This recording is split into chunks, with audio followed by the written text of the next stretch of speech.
paano nga ba i-solve ang general rating natin sa civil service exam? Tara, gawin natin yan. So, una sa lahat, solve muna natin yung sa verbal. So, ang score na nakuha ko ay 90.59. Tapos, ang verbal ay 30% lang ng civil service exam. So, that's 30%. I-multiply natin using the calculator. 90.59 times 30% is 27.177. Tapos, sa analytical naman, A, ang score na nakuha ko ay 93. I-multiply mo siya sa 35%. 35%. So, 93 times 35% is equal to 32.55. Next, we have sa numerical. Sa numerical naman, score na nakuha ko ay 96.84. 96.84 times yung percent niya, which is 30%.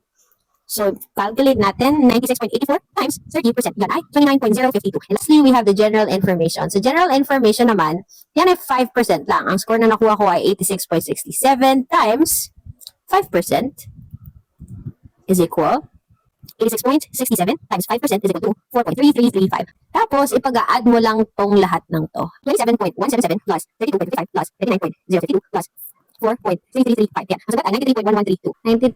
93.11, yan yung score ko.